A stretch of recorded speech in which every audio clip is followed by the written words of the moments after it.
Voilà, bonjour à tous, soyez les bienvenus pour ce moment de culte, de louange et d'adoration, mais aussi ce moment d'étude et d'écoute de la parole de Dieu. Que Dieu vous bénisse. Vous vous rappelez que le dimanche dernier, j'avais intitulé mon message « Nous sommes des pierres vivantes ». Nous avions lu ensemble dans la première épître des Pierres, au chapitre 2, versets 4 et 5. L'apôtre Pierre nous disait « Approchez-vous de lui ». Donc lui, c'est le Seigneur Jésus-Christ qui est la pierre vivante, la pierre d'angle, la pierre précieuse qui a été rejetée par des bâtisseurs, mais que Dieu a fait la pierre d'angle. Lorsque nous nous approchons de lui, nous devenons aussi des pierres vivantes, que son nom soit béni. Et lorsque nous sommes ensemble, réunis, nous formons ainsi la maison spirituelle de Dieu, donc l'église locale. Alors, dans ce contexte de confinement général, où la majorité d'entre nous sommes obligés de rester à la maison et de vivre notre foi coupée des autres chrétiens, j'étais en train de réfléchir, je me demandais, mais qu'est-ce qu'il faut apporter au peuple de Dieu? Et le Seigneur a mis sur mon cœur un verset que nous allons lire ensemble pour nous montrer que nous sommes un peuple privilégié. Parce que même si notre foi, même si nous sommes nous confinés à la maison, mais notre foi n'est pas confinée. Même si nous sommes bloqués, nous ne nous voyons pas, mais notre relation avec Dieu n'est pas coupée parce que nous continuons de le voir. Alors, nous sommes un peuple privilégié, mes amis. Les chrétiens, nous sommes un peuple privilégié parce que par rapport à ceux qui sont sans espérance et sans Dieu dans ce monde, nous sommes privilégiés parce que Dieu est toujours là avec nous. Alléluia. Vous vous rappelez de ce cantique que nous avions l'habitude de chanter lorsqu'on était ensemble à la salle, nous disions « Non, jamais tout seul, non, jamais tout seul, Jésus mon sauveur me garde, jamais ne me laisse seul. » Oui, le Seigneur est avec nous. Même lorsque nous sommes chez nous, nous ne sommes jamais tout seuls. Le verset que nous allons lire, je disais qu'il m'a beaucoup interpellé, c'est quand l'apôtre Pierre parle à tous les chrétiens qui étaient dispersés, qui étaient dans la dispersion. Parce que vous vous rappelez, quand il écrit dans sa première épître, même la deuxième d'ailleurs, Pierre s'adresse aux croyants, aux chrétiens comme nous, mais qui étaient dans la dispersion. Quand vous lisez dans 1 Pierre, chapitre 1, au verset 1, l'apôtre Pierre nous dit « À ceux qui sont étrangers et dispersés dans le Pont, la Galatie, la Cappadoce, l'Asie et la Bithynie, comme nous aujourd'hui, nous sommes dispersés. » Donc cette épître nous est vraiment adressée pour ce temps. D'ailleurs, vous avez vu que tous les autres messages, quand j'ai parlé de veiller, c'était dans 1 Pierre 5, verset 8. Quand, la semaine dernière, nous sommes des pierres vivantes, c'était dans 1 Pierre chapitre 2, versets 4 et 5. Et le verset que j'ai sur mon cœur, qui nous montre vraiment que nous sommes un peuple privilégié, il est dans 1 Pierre chapitre 2, au verset 9. L'apôtre Pierre dit ceci. Vous, au contraire, donc il nous compare par rapport à ceux qui ne connaissent pas Dieu, par rapport à ceux qui n'ont pas d'espérance, qui n'ont pas de Dieu dans ce monde. Mais il dit, mais nous, les chrétiens, vous, au contraire, vous êtes une race élue, un sacerdoce royal, une nation sainte, un peuple acquis, racheté, afin que vous annonciez les vertus de celui qui vous a appelé des ténèbres à son admirable lumière.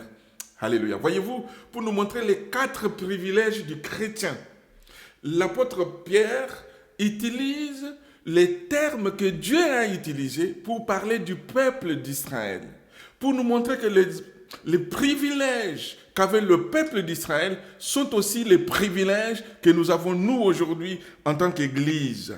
Le premier privilège, il dit, vous êtes une race élue.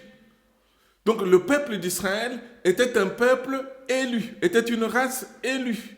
Vous savez que le nom même d'Israël, ce nom a été donné à Jacob lors de son retour en Mésopotamie, au moment où il avait franchi les torrents de Jabbok, Et après sa lutte avec l'ange à Péniel, c'est l'ange qui lui a dit, mais tu as lutté avec Dieu et tu as été vainqueur.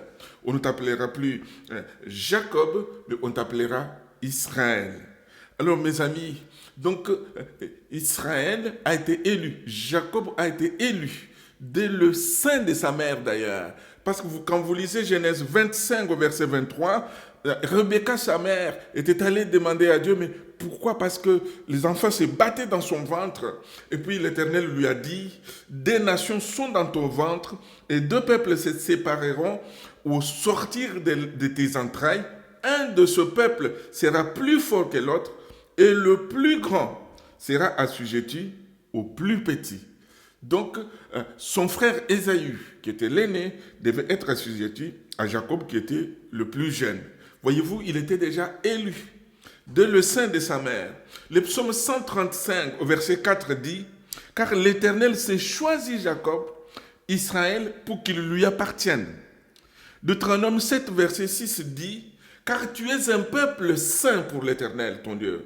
L'Éternel, ton Dieu, t'a choisi, donc t'a élu, pour que tu sois un peuple qui lui appartienne entre tous les peuples qui sont sur la face de la terre. » Et le verset 7 dit, « Ce n'est pas parce que vous surpassez en nombre tous les peuples que l'Éternel s'est attaché à vous et qu'il vous a choisi, car vous êtes le moindre de tout le peuple. » Donc c'était tout simplement une grâce. Ce n'est pas parce qu'il le méritait, ce n'est pas parce qu'il était fort, mais c'était tout simplement une grâce. Gloire au Seigneur. Dans le psaume 105 au verset 43, quand le peuple était en Égypte, le psalmiste qui déclare ces paroles, il dira, « Il fit sortir son peuple dans l'allégresse, ses élus, voyez-vous, ses élus, parce que c'est lui qui les a choisis, au milieu des cris de joie. » Donc Israël était un peuple élu, mais il était aussi un sacerdoce royal, parce que c'était le peuple d'Israël qui devait être le témoin de Dieu auprès de toutes les autres nations. Mais aussi au sein du peuple d'Israël, il y avait la tribu des Lévi qui était formée de sacrificateurs, c'est-à-dire qu'ils étaient des médiateurs entre Dieu et les hommes.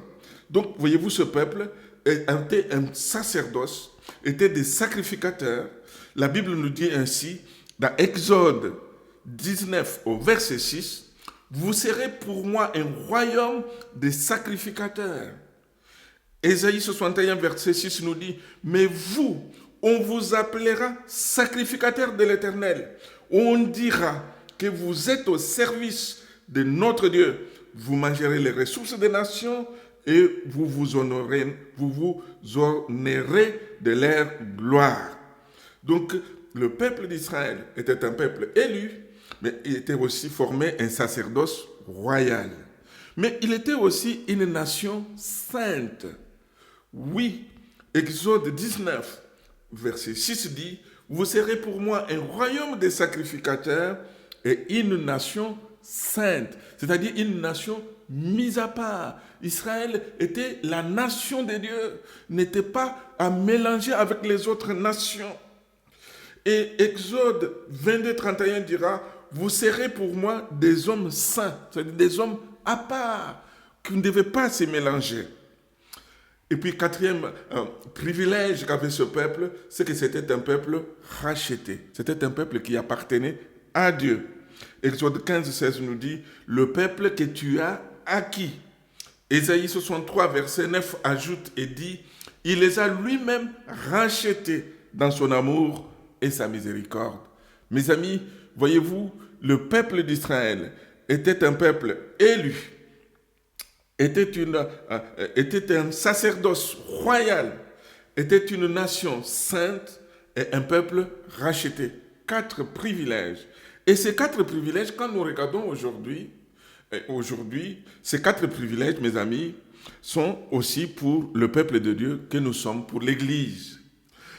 Quand vous lisez dans 2 Thessaloniciens chapitre 2 au verset 13, la Bible nous dit, « Pour nous, frères bien-aimés du Seigneur, nous devons à votre sujet rendre continuellement grâce à Dieu, parce que Dieu vous a choisi, c'est-à-dire Dieu vous a élu dès le commencement pour le salut, par la foi en la vérité.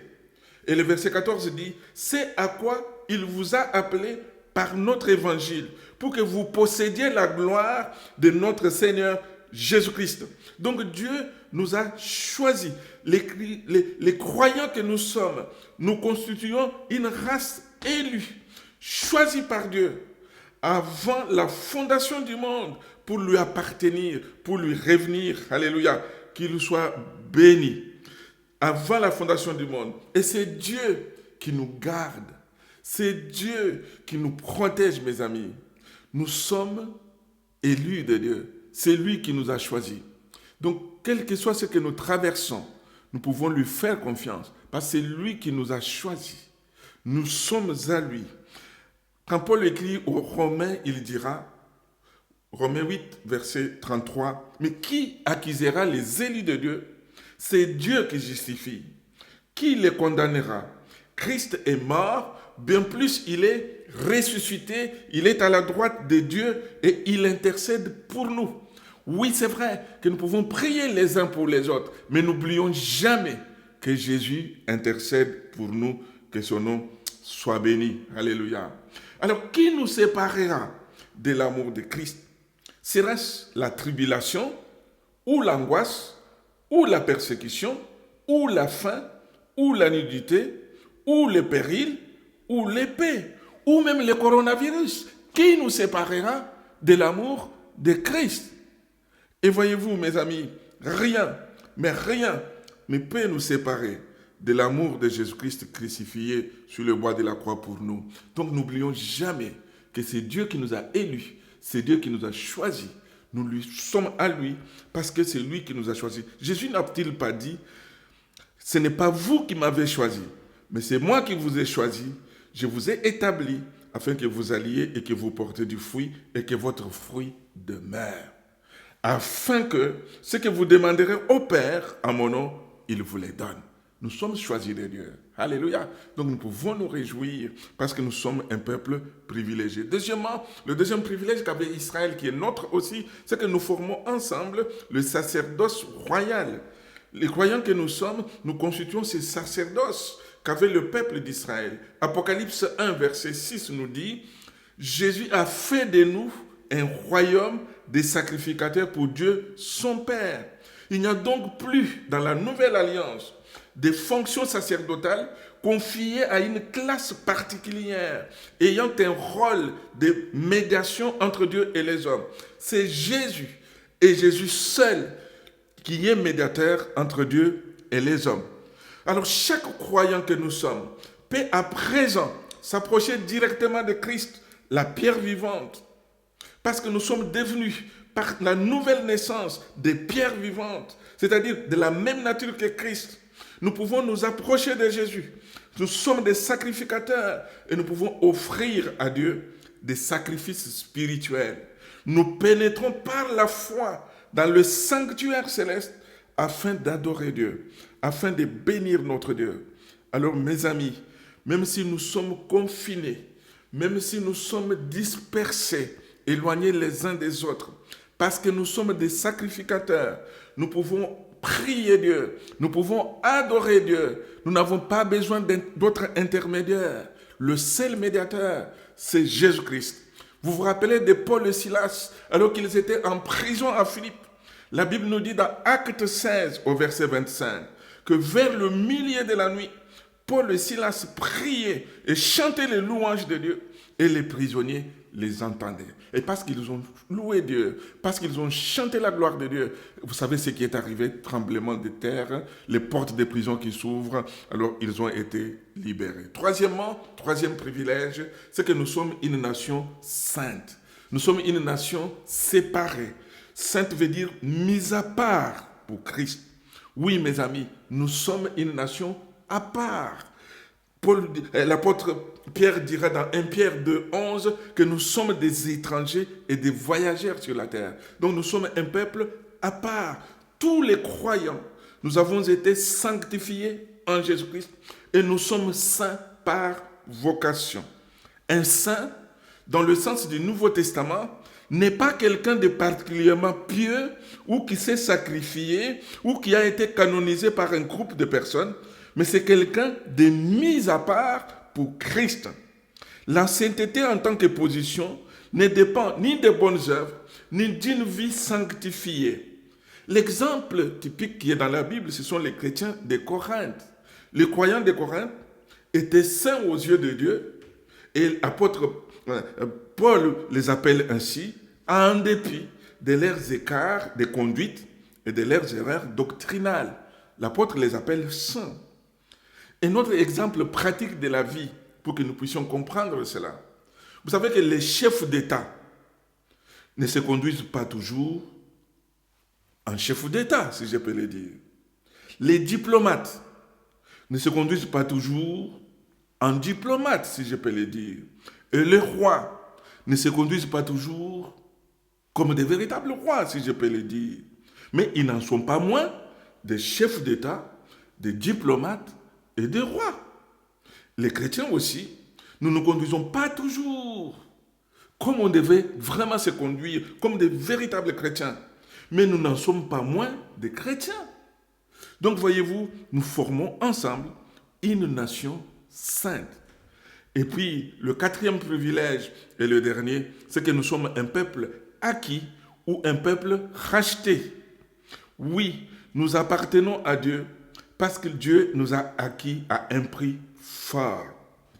Vous vous rappelez, quand l'apôtre Paul parle avec les anciens d'Éphèse, dans Actes chapitre 20, au verset 28, il dira aux anciens d'Éphèse, « Prenez donc garde à vous-même et à tous les troupeaux sur lesquels le Saint-Esprit vous a établi évêque pour paître l'Église de Dieu qu'il s'est acquise par son propre sang. » Dans 1 Corinthiens 6, au verset 19, l'apôtre dira aux Corinthiens, « Ne savez-vous pas que votre corps est le temple du Saint-Esprit qui est en vous, et que vous avez reçu de Dieu, et que vous ne vous appartenez point à vous-même, car vous avez été rachetés à un grand prix. Glorifiez donc Dieu dans votre corps et dans votre esprit qui appartiennent à Dieu. » Alors si Dieu nous a élus, il a fait de nous un sacerdoce royal, une nation sainte, et il nous a acquis ou il nous a rachetés, c'était pour une mission, c'est pour que nous puissions annoncer les vertus de Dieu. Oui, mes amis, c'est un privilège pour nous. Même dans cette circonstance difficile, même à travers toutes ces épreuves que nous traversons ensemble, nous devons annoncer les vertus de Dieu. La Bible nous dit, allez par tout le monde et prêchez la bonne nouvelle à toute la création. Ésaïe 43, verset 21 disait, « Le peuple que je me suis formé publiera mes louanges. » Ésaïe 60, verset 1 dit, « Lève-toi, brille, car ta lumière paraît, et la gloire de l'Éternel s'élève sur toi. » Nous devons annoncer le salut en Jésus-Christ. Nous devons annoncer la grâce qui nous a été faite, parce que Dieu gracie encore aujourd'hui. Ce n'est pas que nous étions meilleurs, mais Dieu nous a graciés. Quelqu'un qu'on va gracier, c'est un coupable qui a reconnu son péché, qui a reconnu son mal et qui a été gracié par les souverains. Et nous devons aussi annoncer la vie éternelle. Nous devons le proclamer avec joie. Nous devons déclarer à ceux qui nous entourent, nous sommes heureux car Jésus nous a sauvés. Et dans son amour, il nous a tout pardonné, que son nom soit béni. La Bible ne nous dit-elle pas, mes frères et sœurs, dans 1 Jean chapitre 5, à partir du verset 11, « Et voici ce témoignage, c'est que Dieu nous a donné la vie éternelle, et que cette vie est dans son Fils. Celui qui a le Fils a la vie, et celui qui n'a pas le Fils de Dieu n'a pas la vie. Je vous ai écrit ces choses, afin que vous sachiez que vous avez la vie éternelle, vous qui croyez au nom du Fils de Dieu. » Alléluia. Donc, nous avons la vie éternelle au nom du Fils de Dieu. La vie éternelle, ce n'est pas seulement quand nous serons au ciel, mais nous l'avons du moment où nous avons accepté Jésus-Christ comme Seigneur et Sauveur de notre vie. Alors, afin que nous annoncions les vertus de Dieu, pourquoi devons-nous les annoncer? Parce que nous sommes passés des ténèbres à son admirable lumière. Oui, autrefois, nous tâtonnions dans l'obscurité du péché. Nous étions dans la honte. Mais maintenant, nous sommes à Dieu. L'apôtre Paul, écrivant aux Romains, il disait dans Romains chapitre 1, verset 21, « Car ayant connu Dieu, ils ne l'ont point glorifié comme Dieu et ne lui ont point rendu grâce, mais ils se sont égarés dans leurs pensées et leur cœur sans intelligence a été plongé dans les ténèbres. » Oui, mes amis, c'était notre état. C'est ce que nous vivions autrefois, jusqu'au jour où nous avons rencontré celui qui a dit « Je suis la lumière du monde. Celui qui me suit ne marchera pas dans les ténèbres, mais il aura la lumière de la vie. » Et celui qui a dit ces paroles, c'est le Seigneur Jésus-Christ. Oui, maintenant, nous avons part à l'héritage des saints dans la lumière, ayant été délivrés de la puissance des ténèbres, et Dieu nous a transportés dans le royaume de son Fils bien-aimé. Oui, autrefois, nous étions ténèbres, mais maintenant, nous sommes lumière dans le Seigneur Jésus. Amen. Le Seigneur n'a-t-il pas dit dans Matthieu 5, au verset 14, « Vous êtes la lumière du monde. Une ville située sur une montagne ne peut être cachée. » Et voyez-vous, mes amis, parce que nous sommes la lumière du monde, alors nous devons luire, nous devons éclairer, nous devons témoigner. Il y a tellement de gens autour de nous qui n'ont pas d'espoir. Mais vous et moi, nous sommes un peuple privilégié. C'est pour ça qu'au verset 12, 1 Pierre, chapitre 2, verset 12, l'apôtre dit ceci, « Ayez au milieu des païens une bonne conduite, afin que là même où ils vous calomnient, comme si vous étiez des malfaiteurs, ils remarquent de bonnes œuvres et glorifient Dieu au jour où il les visitera. » Donc, ayez au milieu des païens une bonne conduite, un bon comportement, une bonne manière de vivre, notre langage, notre façon d'agir. Mes amis, que nous ayons une bonne conduite. Les gens n'ont pas besoin seulement de nos paroles, les gens ont besoin de voir nos actes. Comme j'ai l'habitude de le dire, que si on a mis du parfum, on n'a pas besoin de le dire aux gens, j'ai mis du parfum. Il suffit tout simplement de passer, les gens vont sentir qu'on a mis du parfum. Afin que là même où ils vous calomnient, comme si vous étiez des malfaiteurs, parce que vous savez qu'au moment où Pierre écrit cette épître, les chrétiens étaient calomniés comme étant irréligieux parce qu'ils n'adoraient pas les dieux païens. Le monde voudrait qu'on fasse comme tout le monde. Mais le plus important pour nous, ce n'est pas de chercher à nous adapter, de rester fidèles à Dieu, qu'il remarque de bonnes œuvres et glorifie Dieu au jour où il les visitera. Amen. Que Dieu nous aide, mes amis, pour que notre vie puisse parler plus que nos paroles. Je vais prier avec vous. Seigneur, merci pour ta parole. Merci parce qu'elle est la vérité. Merci parce qu'elle est vraie, Seigneur. Oui, mon Dieu, merci parce que nous sommes un peuple privilégié. Tu nous as choisis, tu nous as élus avant la fondation du monde. Tu as fait de nous une race élue. Tu as fait de nous un sacerdoce royal. Nous avons l'accès directement à toi. Mais Seigneur, tu as fait de nous une nation mise à part, une nation sainte. Et tu as fait de nous un peuple que tu t'es racheté, que tu t'es acquis à ta propre vie. Nous voulons réaliser ces privilèges. Nous voulons te bénir, te glorifier, notre Dieu. Donne-nous d'être des témoins, Seigneur, dans cette circonstance difficile, partout où tu permets, que ce soit au téléphone, que ce soit les personnes que nous pouvons rencontrer d'une manière ou d'une autre. Nous sommes tous confinés dans nos maisons, mais nous voulons être tes témoins. Sers-toi de nous, sers-toi de ton Église, mon Seigneur.